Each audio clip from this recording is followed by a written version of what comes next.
Nahla woke in the middle of the night to the sound of her 3-year-old stirring. Zoe lay curled against her chest, small and trembling, a thin sheen of sweat on her forehead. The child's hand pressed against her belly, and a low, distressed whimper escaped her lips, an uneasy sound Nahla had learned to recognize as different from ordinary toddler complaints. This was not a brief stomachache that would fade by morning.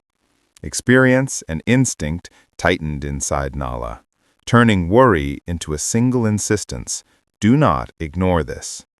She remembered previous appointments when clinicians had shrugged and said children often have stomach pains, and those memories hardened her resolve.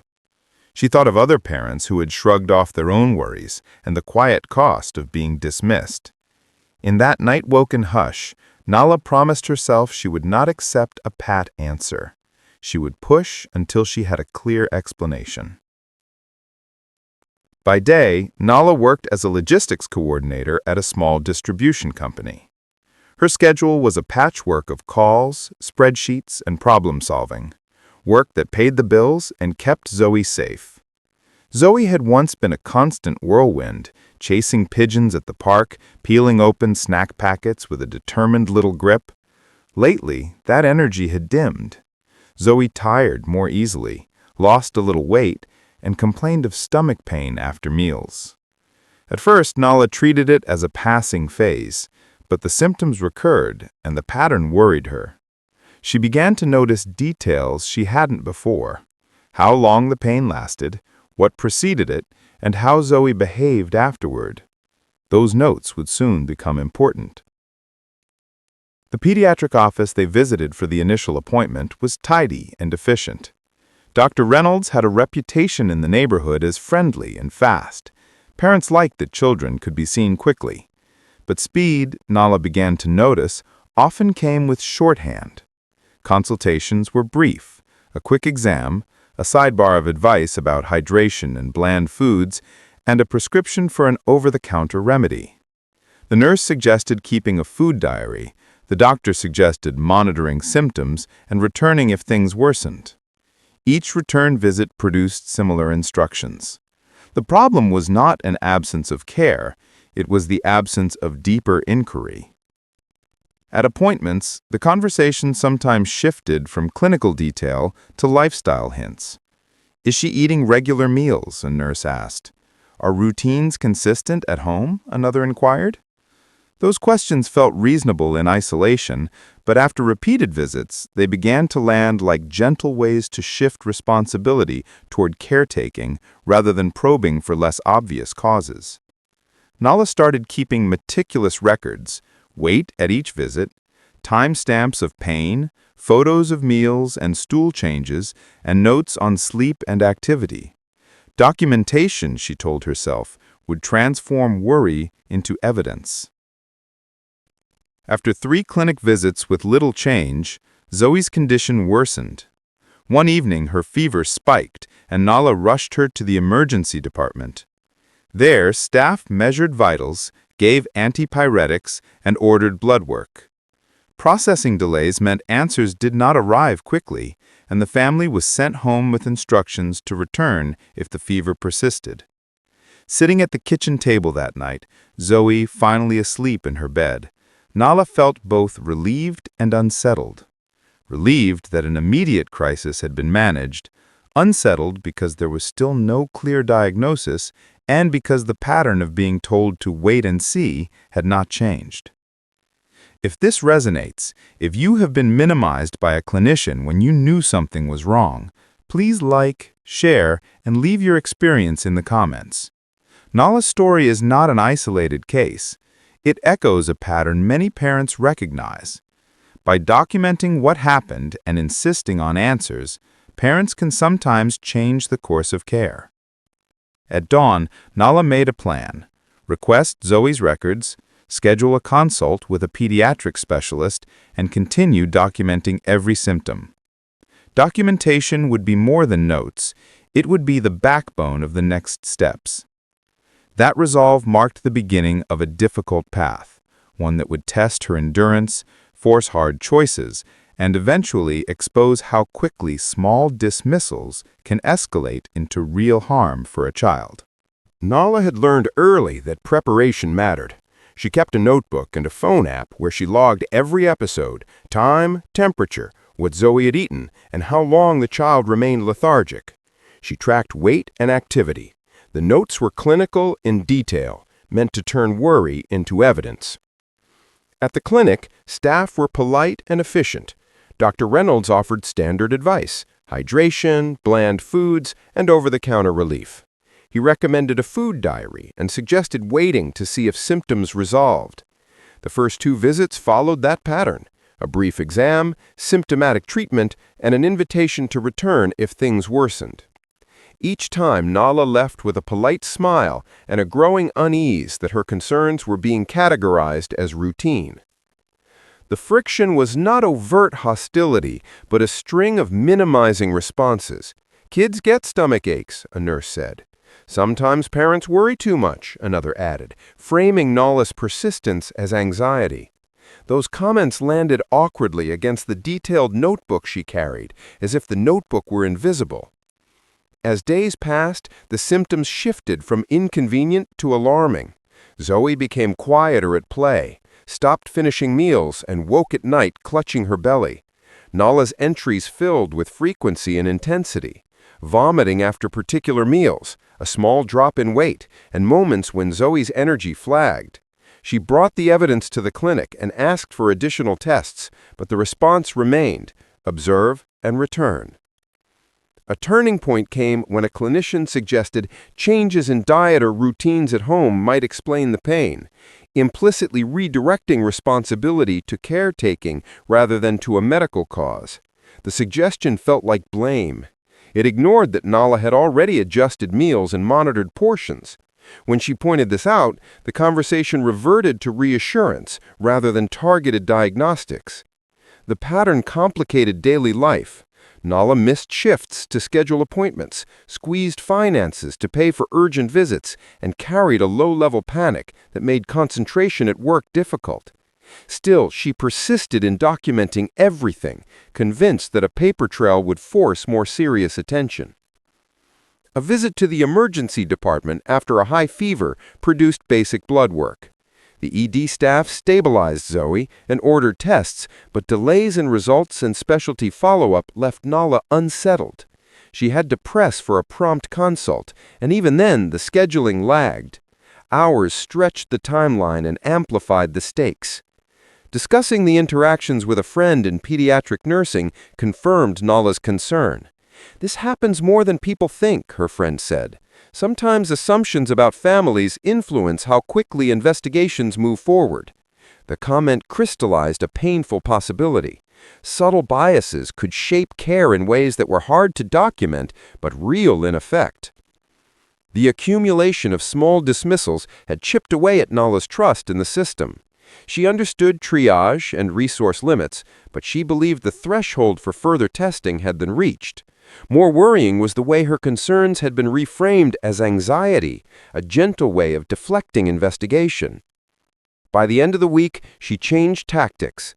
Nahla requested Zoe's full medical records, scheduled a consult with a pediatric specialist, and prepared a concise summary of symptoms and prior responses. She reached out to a local parenting group to learn if others had faced similar dismissal. The shift felt tactical and necessary, turning personal worry into documented evidence and networked support. That choice moved the story from repeated reassurance to insistence on diagnostic clarity. It was a small escalation, a parent taking control, but it marked a different posture. Nahla would no longer accept soft explanations. She would demand tests and answers that could not be brushed aside. The stakes had moved from inconvenience to potential harm, and her patience ran out. Nahla moved from instinct to strategy. She treated Zoe's recurring pain like a problem at work: gather evidence, create a timeline, and escalate to specialists. Her notebook expanded into a file folder. She dated entries, logged temperatures, noted each vomiting episode, photographed meals, and began weighing Zoe weekly. Short videos captured how Zoe behaved between episodes, listless at play, withdrawing from food she once loved. This paper trail turned vague worry into a sequence of measurable events. Seeking a second opinion proved harder than she expected. Specialist schedules were full, the pediatric gastro clinic had long waits, and the children's hospital required referrals and pre-authorization. Administrative delays became a new kind of barrier. Nahla made calls during lunch breaks, rearranged shifts, and paid for a brief teleconsult when face-to-face appointments were unavailable. Each small action bought time, but also increased emotional and financial strain. The strain showed up everywhere. She missed shifts and made up hours later. Copays and parking fees accumulated. Sleep became fragmented. Friends offered advice, some practical, some dismissive. A family member suggested she might be overreacting. Another backed her insistence on further testing. The mixed responses complicated decisions, but did not change her purpose: to secure an accurate diagnosis for Zoe. Nahla also reached out to community networks. She posted a factual description of symptoms in a local parenting group and received immediate replies. Several parents shared similar stories of being advised to wait and see. One parent recommended a pediatric specialist with a reputation for thoroughness and included a direct contact. Another connected her to a nurse volunteer from a health nonprofit who suggested specific tests to request. These informal referrals turned out to be as valuable as official pathways. When a cancellation opened at a pediatric specialty clinic 2 weeks sooner than expected, Nahla grabbed it. She arrived with the folder of evidence and spoke clearly about the pattern, frequency, triggers, weight changes, and the history of prior clinic responses.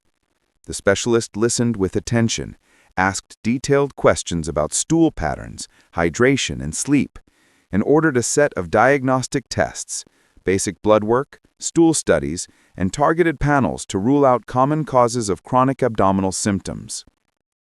Waiting for results felt different this time. The lab returned with data. Zoe's blood work showed values outside the typical range, markers that suggested an underlying issue meriting further investigation. The specialist called directly, explained the findings in plain terms, and scheduled follow-up imaging and consultation at a hospital. The tone was clinical but urgent, an appropriate escalation rather than dismissal. The moment the abnormal results arrived, relief and anger arrived together. Relief because there was now evidence to guide treatment. Anger because earlier testing might have prevented Zoe's deterioration. Nahla replayed prior visits and saw missed opportunities, those instances when a deeper probe could have changed the course of events. Still, the discovery meant Zoe had a clear path forward, targeted tests, a treatment plan, and specialists engaged. Social dynamics shifted as well. Colleagues offered help with shifts. A neighbor volunteered to drive her to appointments. Online contacts shared resources. But there were also critics who questioned whether she had pushed too hard. Those voices could be wearying, yet they did not diminish the importance of what she had uncovered. The clinical findings had validated the patterns she had documented and provided a basis for demanding accountability if needed. Emotionally, Nahla felt steadier. Collecting evidence and securing a specialist's attention had transformed vague dread into a process with steps. The record she had assembled, dates, photos, videos, and test results, would later be central to any formal review of Zoe's early care. For now, it served a simpler purpose. It gave doctors what they needed to act, and it gave Nahla a clearer role in advocating for her child. As the family prepared for further hospital evaluations, Nahla braced for uncertainty. Tests could confirm a treatable condition, or they might point to a longer road ahead. Either way, she had learned that persistence paired with documentation mattered. The next chapter would demand resilience and perhaps public action. But the shift from being dismissed to being heard had already begun. The day the lab called, Nahla felt her stomach flip, as if the world had shifted. The specialist's voice was steady but urgent. Zoe's blood work showed markers that needed immediate attention. The values suggested persistent inflammation and troubling nutritional deficits, signs that something systemic had been quietly progressing. Within hours, the specialist asked her to take Zoe to the hospital for imaging and a more comprehensive evaluation. At the hospital, the pace was different. Nurses moved with practiced efficiency, and technicians explained each procedure. When clinicians reviewed Zoe's file, they could see, in black and white, a pattern of repeated complaints and limited escalation. The imaging team performed an ultrasound that showed irregularities warranting follow-up. Additional blood panels were drawn and processed. The specialists discussed possible causes: chronic infection, inflammatory bowel conditions, or less common metabolic issues that required targeted investigation. The initial hours were a blur of procedures: scans, blood draws, consults with a pediatric gastroenterologist. The prospect of invasive testing loomed, procedures no parent wants to imagine. But the clinicians framed the choice plainly: confirm or rule out, then treat. The tension was sharp. Nahla sat in a small chair, watching Zoe sleep through IV lines and monitors, and felt hope and dread in equal measure. Frustration hardened into anger when a senior clinician carefully reviewed the timeline and said, "If these markers had been checked earlier, this might have been caught before it progressed." The sentence arrived gently, but its implication was heavy. Nahla replayed past visits in her mind: the brisk consultations, the repeated advice to monitor and return, the ways her concerns had been reframed as parental worry. Each instance accumulated into a mosaic of missed opportunities. In the quiet spaces between tests, she combed through Zoe's chart. She highlighted notes where a more aggressive diagnostic approach could have been justified. Those annotations were not reproach for individuals alone.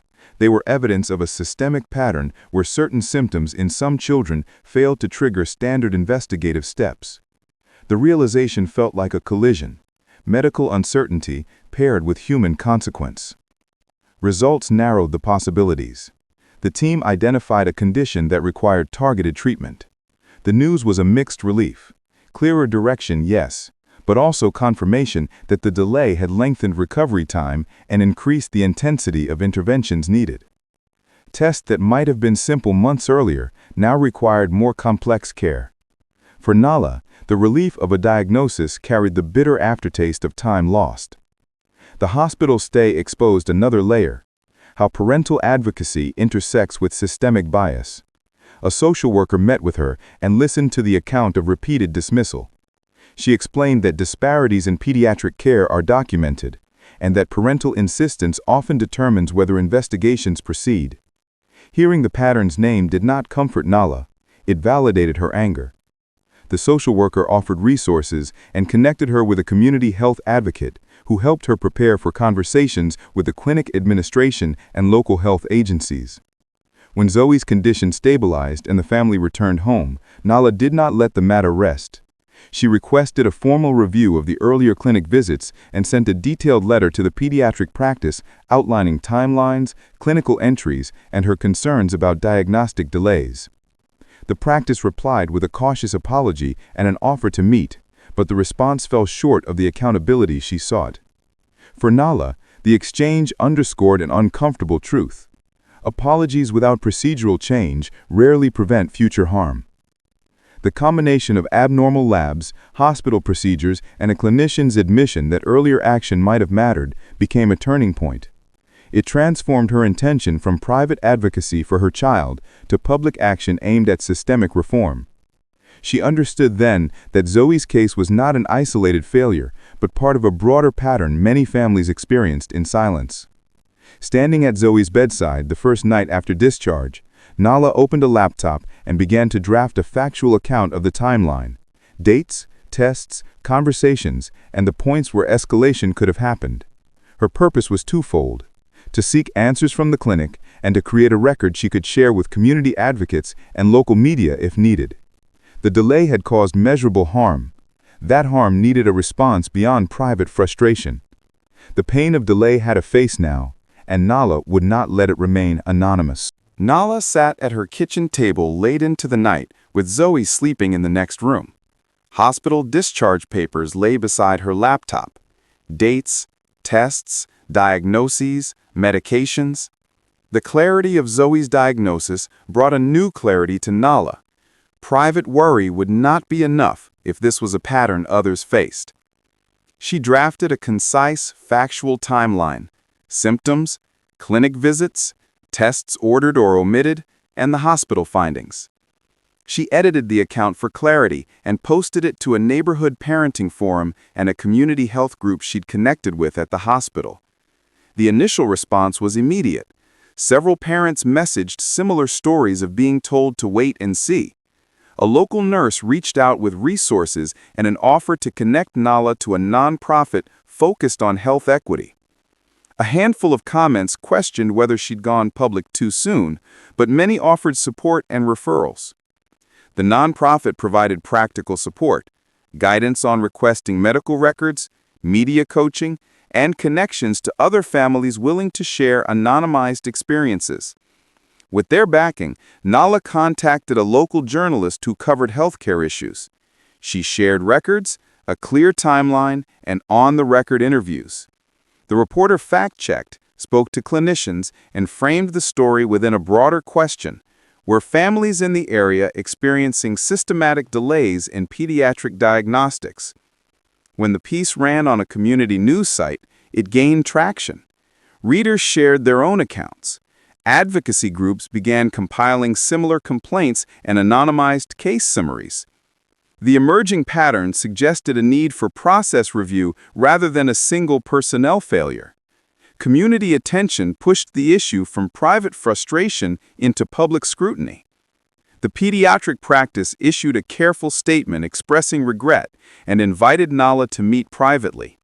They offered a modest settlement and emphasized their commitment to patient care. Public reaction split. Some accepted the clinic's outreach as a constructive step. Others criticized the statement for failing to acknowledge systemic factors that could cause diagnostic delay. Nahla convened meetings with the nonprofit and the reporter to weigh next steps. A confidential settlement might ease immediate burdens, but likely require silence. Continued public pressure could push for systemic change, but invite scrutiny and emotional strain. They mapped a strategy focused on transparency and measurable outcomes. Document additional cases, request an external audit of clinic procedures, and demand a formal review panel that included community representation. The nonprofit provided legal counsel and negotiated terms to ensure any agreement would include process changes rather than only individual compensation. When the clinic agreed to a mediated meeting, Nahla prepared meticulously. She presented organized documentation, highlighted missed escalation points, and proposed concrete remedies: standardized triage criteria for recurring abdominal complaints, mandatory timelines for follow-up after repeated visits, structured documentation templates to reduce subjective language, and staff training to address dismissive communication. She also requested anonymized metrics showing time to test for similar complaints across demographic groups. The meeting was tense but consequential. Clinic leadership acknowledged documentation gaps and committed to convene a review panel, partner with the nonprofit on training, and publish an action plan with timelines. The nonprofit negotiated external oversight and regular progress reports. For Nahla, the commitments felt like a beginning. She insisted on deadlines, third-party monitoring, and public reporting to hold the clinic accountable. As attention grew, invitations arrived to speak at community forums and a regional medical ethics panel. Nahla used those platforms to translate her experience into policy recommendations: encourage meticulous documentation by caregivers, require escalation triggers for recurring symptoms, and create transparent complaint channels that feed into regular audits. The goal was to make systemic safeguards routine so that parental persistence would not be the only path to timely care. Public visibility brought both support and strain. Neighbors organized meal rotations and rides to appointments. A small crowdfunding effort helped cover extra costs. At the same time, Nahla faced invasive comments and the fatigue of repeating painful details. The nonprofit's media coaching and counseling resources helped her manage interviews and stay focused on practical goals. By the end, Nahla's private account had become a mobilizing document. What began as a mother's insistence had sparked data collection, public forums, and an institutional review process. The shift from private fight to public voice set the stage for accountability and systemic changes aimed at protecting other children. Public attention widened the arena. The local article and the advocacy group's dossier pushed the story beyond neighborhood forums, and reporters began asking whether diagnostic delays disproportionately affected certain families. Clinic leadership moved quickly. What began as a private apology became a formal public statement promising a review, improved training, and cooperation with regulators. Behind those words, administrators coordinated with legal counsel and communication staff to manage risk and limit exposure. Nahla felt the change acutely. Outreach that had once felt supportive now carried institutional strategy. She and the nonprofit met with pro bono attorneys to shape a response that prioritized systemic fixes over quiet settlements. The coalition agreed on clear demands: an external audit of triage and documentation practices, publication of time-to-test metrics for recurring complaints, mandatory training on escalation protocols, and a community representative on any review panel. The goal was not punishment, but durable process change that would protect other children. The clinic responded with an initial offer: financial assistance for medical bills, a formal apology, and voluntary staff training, all contingent on confidentiality. The proposal tested the coalition. A confidential settlement would ease immediate burdens, but it risked silencing the broader reforms advocates wanted. Nahla pushed back, insisting that any resolution include public commitments and measurable timelines. Clinic leaders argued confidentiality would protect staff and patients, but the coalition held firm on transparency. As the debate unfolded, more families added their stories to the dossier. The nonprofit compiled anonymized records that suggested longer delays to diagnostic testing for a subset of pediatric complaints. Armed with that evidence, advocates filed a formal complaint with the Regional Health Board requesting a regulatory review of the clinic's procedures and a demographic analysis of diagnostic escalation. The board acknowledged receipt and asked both the clinic and the advocates for documentation and timelines. Media coverage intensified. Reporters interviewed pediatric experts who explained how triage protocols, staffing pressures, and implicit assumptions can interact in ways that disadvantage certain families. The clinic issued statements emphasizing its commitment to quality care and said it would cooperate fully with the review. Inside the practice, staff reacted unevenly. Some felt defensive, citing heavy caseloads and limited diagnostic resources. Others welcomed the scrutiny as an opportunity to improve patient care. The legal and administrative processes increased the pressure. Clinic counsel reviewed the compiled records and initiated an internal review. Regulators scheduled interviews with clinicians and requested anonymized case logs. What had started as a mediated meeting evolved into a formal hearing when the health board demanded documentation and proposed corrective measures. The process moved from public conversation to enforceable oversight with concrete obligations. Pressure produced concrete changes. Under regulatory scrutiny, the clinic implemented a temporary checklist for recurring abdominal complaints and an internal flagging system for patients who returned multiple times within a short period. Leadership committed to publishing quarterly updates on remediation progress and invited an independent auditor to evaluate compliance. The clinic also agreed to pilot mandatory training on escalation and cultural competency for clinical staff, with attendance and outcomes reported externally. Not all reactions were constructive. Some commentators accused Nahla of overreaching, and several clinicians emphasized real constraints: high patient volumes, limited diagnostic resources, and operational targets that encouraged quick throughput. The public conversation revealed a tension between operational realities and the need for accountability. Advocates responded by framing solutions that addressed both dimensions: clearer escalation protocols, additional diagnostic resources for primary care clinics, and ongoing training that acknowledged workplace pressures while raising standards of care. By the close of the inquiry's first phase, commitments existed where there was only apologies before. The clinic agreed to an external audit, scheduled mandatory staff training, pledged public reporting, and added a community advisory seat to the review panel. The health board continued its investigation and requested regional data to determine whether similar patterns existed elsewhere. The nonprofit expanded outreach to document comparable cases across the county and prepared policy recommendations for regional health authorities. For Nahla, the process confirmed a difficult lesson. Meaningful change required both a public spotlight and formal oversight.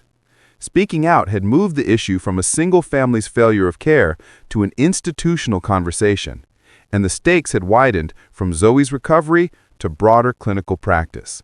The fight was far from over, but momentum now included auditors, regulators, and community advocates, actors who could turn promises into measurable improvements. Nahla shifted from reacting to organizing.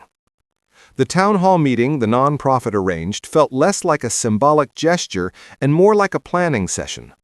Parents crowded the community center, nurses and a few sympathetic clinicians sat in the front row, and a local public health official opened the floor. Nahla stood at the podium with Zoe beside her in a small stroller, and she spoke with the clarity that had come from months of documentation. She recited timelines, showed de-identified test results, and explained exactly where earlier care had fallen short. The panel responded with practical proposals. The public health official acknowledged systemic weaknesses in triage protocols and promised to pilot new guidelines across several clinics.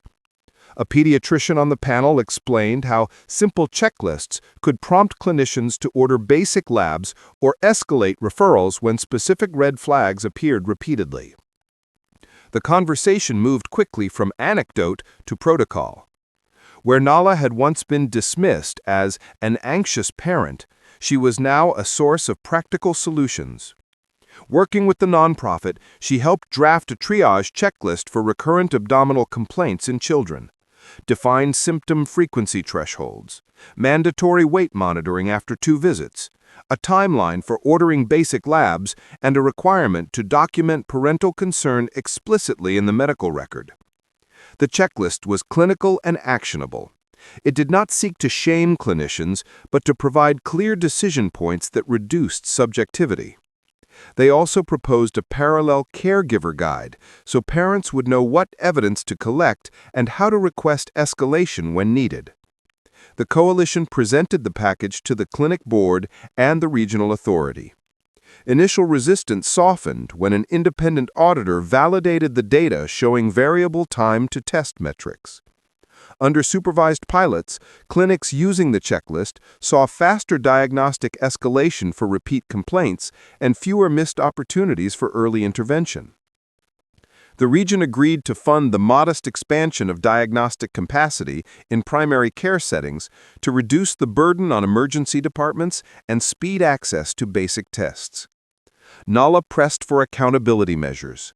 She insisted that new protocols include public reporting, quarterly metrics showing time to test and outcomes disaggregated by demographic categories. Transparency, she argued, would allow the community to monitor progress and keep clinics honest.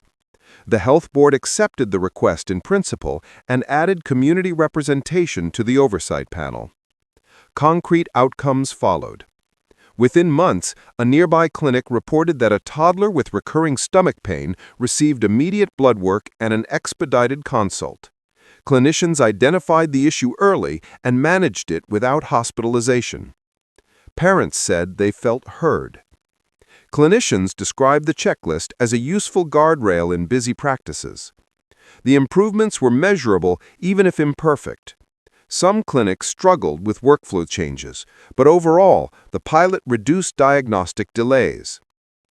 Parallel to system changes, the coalition built tools for families, a one-page guide on documenting symptoms, a template request for medical records, and a sample complaint letter.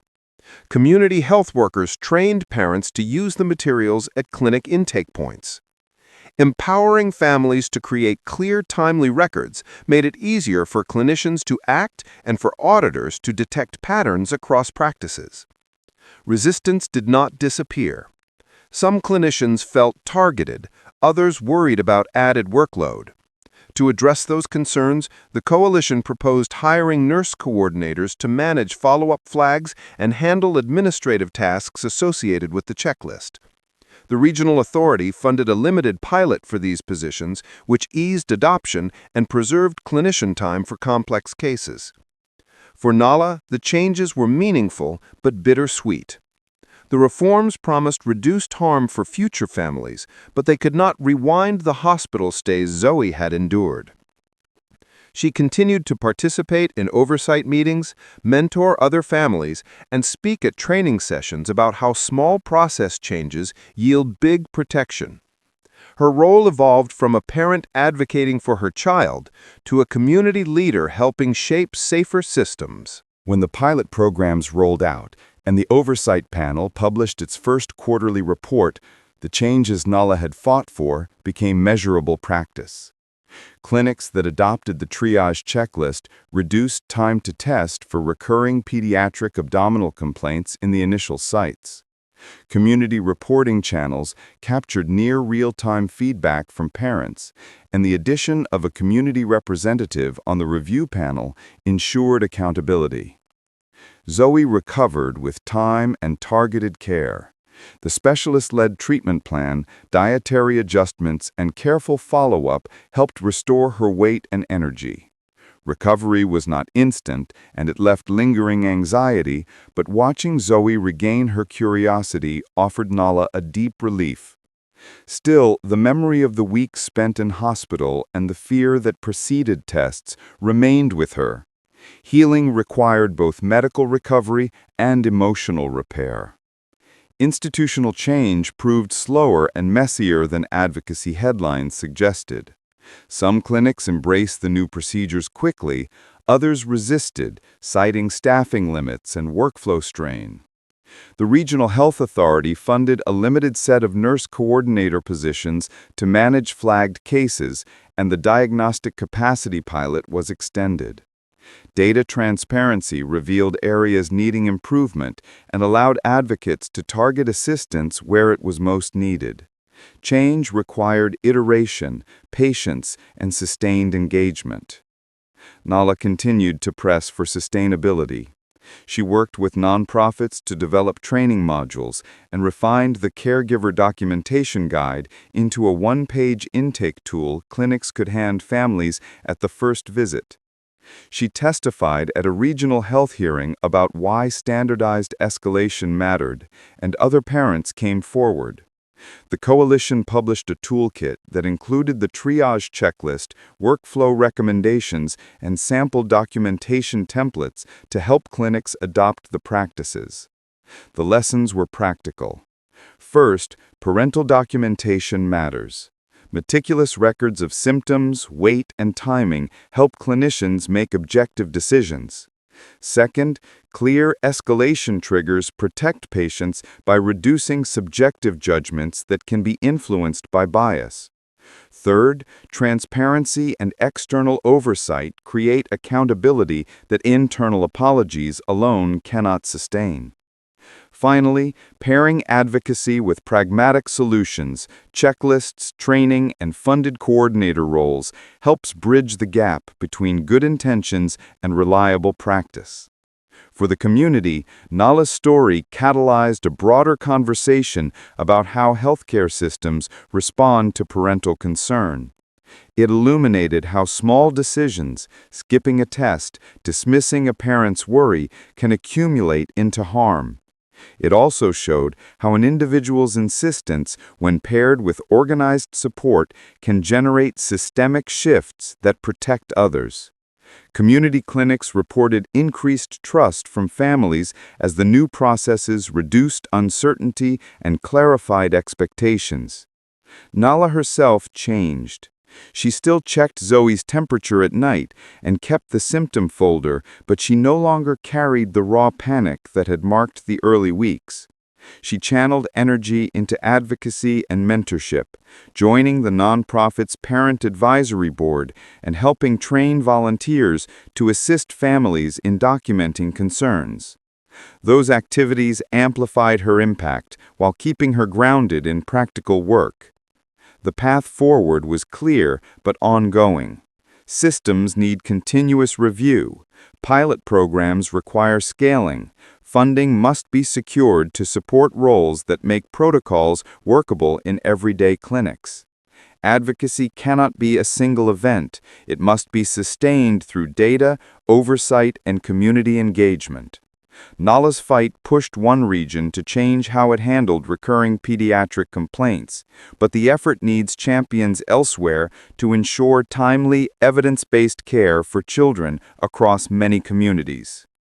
If you are a parent, document symptoms, ask for timelines, request copies of records, and seek second opinions when concerns persist. If you work in healthcare, consider how checklists and escalation protocols might reduce subjectivity in your practice.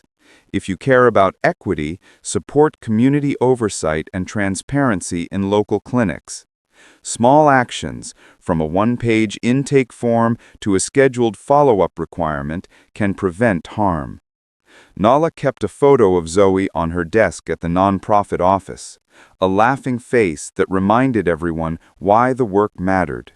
Her story became a quiet engine of change, a reminder that vigilance, documentation, and collective action can turn private harm into public reform.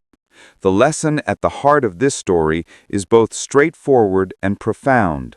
Listening, systematically and transparently, saves time, money, and lives. If this story moved you, share it. Download the caregiver checklist we prepared and join efforts to hold clinics accountable. Change is possible when parents insist and systems respond. Nahla's experience evolved from a private crisis into a practical roadmap for incremental reform. She proved that careful documentation, persistent advocacy, and alliances with community organizations can turn personal harm into institutional change. The triage checklist, caregiver documentation guide, and pilot nurse coordinator roles were modest but effective tools that reduced diagnostic delays in busy clinics. The story exposed a hard truth. Systems can prioritize speed over depth, and implicit assumptions sometimes shape clinical choices. Acknowledging that reality allowed advocates to frame solutions, clear escalation triggers, transparent reporting, and regular audits that reduce subjectivity and protect vulnerable patients. On a personal level, Nahla learned to convert fear into structured action. She kept precise records, requested timely follow-ups, and sought specialist opinions when primary care responses stalled. Those steps are simple to outline, but difficult when exhausted. Yet they provide crucial leverage in demanding attention. For viewers, the practical takeaway is clear. Document symptoms, insist on timelines, and pursue second opinions when necessary. For clinicians and administrators, the imperative is to adopt objective protocols, provide bias awareness training, and publish performance metrics so communities can monitor progress. The changes Nahla helped start were not instantaneous reforms, but sustained improvements. Clinics piloted checklists, a community representative joined oversight panels, and regional funding supported follow-up roles. These measures did not erase the hardship Zoe endured, but they reduced the likelihood that similar delays would occur again. Nahla keeps a photo of Zoe on her desk as a reminder of why the work matters. Her advocacy demonstrates that individual insistence combined with organized effort can produce measurable policy shifts. If this story moved you, share it. Download the Caregiver Checklist and join local efforts to push for accountable, evidence-based pediatric care. Together, small actions can reshape routines, reduce harm, and restore trust between families and clinicians today.